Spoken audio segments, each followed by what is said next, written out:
ট্যানটানা চলে এসেছি আমি রাখি। চলো আবার সেই ব্যস্ততম জীবনে ফিরে যাই। প্রতিদিনের মতো টিফিন রেডি করা, লাঞ্চ রেডি করা, বাচ্চাকে স্কুলে পাঠানো, এই সমস্ত কিছু। আজও ছিল এমন একটি ব্যস্ততম দিন, মানে স্কুলে যাবে বাচ্চারা, আবার বড় অফিস যাবে, এই সমস্ত কিছু নিয়েই আজকের দিনটা। এই যে তোমরা মেনুতে কী আছে দেখেই নিয়েছো। প্রথমে আজ ছিল গাঁটি কচু দিয়ে ইলিশ মাছের ঝোল, আলু পোস্ত, পটল ভাজা আর সেদ্ধ ডিমের কি বলবো ভাজা। ওটাকে মানে আমার হাজব্যান্ড খুব ডিম খেতে পছন্দ করে, তো তাকে একটা ডিম দিলে সে যেন খুব খুশি হয়ে যায়। আর এই পটলগুলো কেটে ধুয়ে নিয়েছি, আলুও কেটে ধুয়ে নিয়েছি, আর কচুও তো কেটে ধুয়ে নিয়েছি, সমস্ত কিছু রেডি করে নিয়েছি। আর পটলে নুন হলুদ মাখিয়ে অল্প তেল দিয়ে সেটাকে ঢেকে ঢেকে ফ্রাই করে নিয়েছি। মানে আমরা সমস্ত কিছু এরকমভাবেই খাই, মানে ডিপ ফ্রাই করি না। আর এদিকে ইলিশ মাছগুলোকে ধুয়ে নুন হলুদ মাখিয়ে নিয়েছি, গাঁঠি কচু সেদ্ধ করে সেটা জল ঝরাতে দিয়েছি। আর আলুও আমরা হালকা বয়েল করে নিই, যেহেতু বাবার আর কি সুগার আছে, সেহেতু কচু আলু কোনোটারই জল আমরা খাই না। আর কড়াইতে তেল দিয়েছি, আর ইলিশ মাছগুলো এপিঠ ওপিঠ একটু ভেজে নেব, যেহেতু এটা ঝোল তাই একটু ভেজে নিই। আর যে ভাপা বা এ সমস্ত কিছু করতে গেলে কাঁচা মাছ দিয়েই করি। এদিকে রেডি করে নিচ্ছি, পেঁয়াজ আদা রসুন সমস্ত কিছু কেটে নিচ্ছি, কেটে নিয়ে এটাকে রেডি করে নেব। এই জোগাড়যন্ত্রী করা থাকলে রান্নাটা তেমন কিছু মনে হয় না। দেখো সকালে একদম যেন মালতী মাসি হয়ে গেছি, তাই না? এদিকে বলতে বলতে ইলিশ মাছগুলোও ভাজা হয়ে এসছে। একবার এপিঠ ওপিঠ উল্টে নিলাম। আর খুব বেশি ভাজারও প্রয়োজন নেই, ইলিশ মাছ বেশি ভাজলে শক্ত হয়ে যায়। আর ইলিশ মাছের সঙ্গে যেহেতু কালো জিরের খুব ভালো বন্ধুত্ব, তাই ইলিশ মাছের সাথে অবশ্যই কালো জিরে দেবে। আর একটা ফ্রাইং প্যানে আমি দিয়ে দিয়েছি তেল আর জিরে ফোড়ন, দুটোতেই অ্যারোমা বেরোলে অ্যাড করে দেবো কালো জিরেতে কচু, যেহেতু কচু দিয়ে ইলিশ মাছের ঝোল। আর পেঁয়াজ আদা রসুনের যে পেস্টটা বানিয়েছিলাম সেই পেস্টটা দিয়ে ভালো করে কষাতে দিয়ে দিলাম। আর ফ্রাইং প্যানে করবো পোস্ত, তাই তেলে জিরে ফোড়ন দিয়ে পেঁয়াজ আর টমেটো দিয়ে দিলাম ভাজতে। আর এদিকে রুটিন মশলা বলতে জিরে গুঁড়ো, ধনে গুঁড়ো, নুন হলুদ এই সমস্ত কিছু জল দিয়ে ভালো করে কষাতে দিয়েছি। প্রতিদিনের রান্নায় একটু তেল মশলা কমই খায়, তাই খুব যৎসামান্য মশলা দিয়েই বানানোর চেষ্টা করি।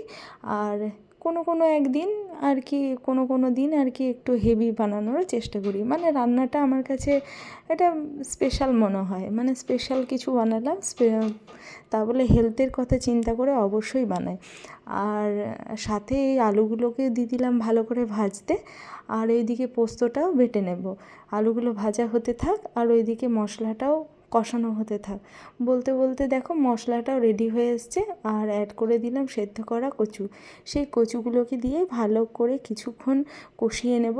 এই কচুগুলোকে কিছুক্ষণ কষিয়ে নিলে কচুর যে ল্যালানি ভাব, মানে যে জিনিসটা যে একটা একদম পিচ্ছিল পদার্থ মতো থাকে, সেটা একটু কম হয়ে যায়।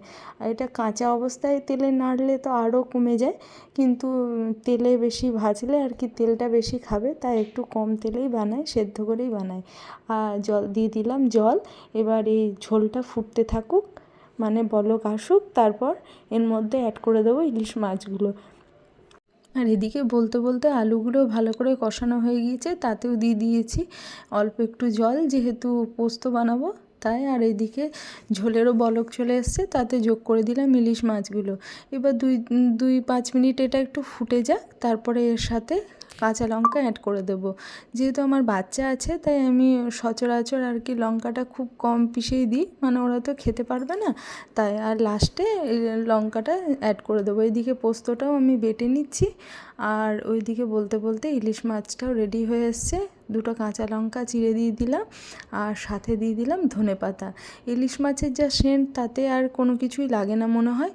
আর এদিকে পোস্তটা বেটে নিয়েছি, সেই পোস্তটা এর মধ্যে অ্যাড করে দিলাম।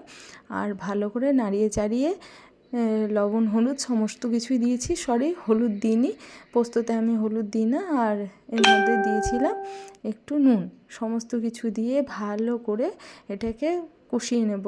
টমেটো আছে সেহেতু পোস্ত ফেটে যাওয়ার কোনো চান্স নেই, মানে টক জিনিসে পোস্ত দিলে সেটা আর কি ফেটে যায় না। আর এদিকে ধনেপাতা দিয়ে এটাকেও নামিয়ে নেব। চলো এবার নামিয়ে নিই, দুটোই রেডি হয়ে এসছে। আর সকালবেলা বলতে তো আমার আর কিছুই থাকে না। দেখো ইলিশ মাছগুলো কিন্তু একটাও ভেঙে যায়নি। আর অবশ্যই হালকা করে ভাজবে, খুব বেশি কড়া করে ভাজলে ইলিশ মাছের টেস্টটা যেন নষ্ট হয়ে যায়। আমাকে দেখে কেমন মনে হচ্ছে বলো তো? মানে মানে কোনো কিছু না ছাড়াই, প্রস্তুতি না ছাড়াই আমি যেন যুদ্ধ করতে লেগেছি। সকালবেলাটা এমনই হয় জানো। এই বলতে বলতে আমার সমস্ত কিছু রেডি হয়ে এসছে। আর ওইদিকে ইলিশ মাছের গন্ধে আমার কর্তামশাই এসে হাজির হয়েছিল। সেটাও আর আমি আর নিতে পারলাম না। চলো এবার প্লেটিংটা সার্ভ করে নিই। প্লেটের মধ্যে অফিস বেরোবে, তাই প্লেটের মধ্যে দিয়ে দিলাম পটল ভাজা আর আলু পোস্ত আর এই যে ইলিশ মাছের ঝোল। আমার হাজব্যান্ড প্রচণ্ড কচু খেতে ভালোবাসে, তার ওর কচু হলে আর কিছুই চায় না। আর এই যে একটা সেদ্ধ ডিম। কেমন হয়েছে আজকের পদটা? তবে শোনো, আমার কর্তা কিন্তু লঙ্কা খেতে একদমই পছন্দ করে না। এটা আমি একটু ঢং করতে দিয়েছি, মানে প্লেটিংটা সাজানোর জন্য দিয়েছি, আর কিছুই না। আজ তবে আসি।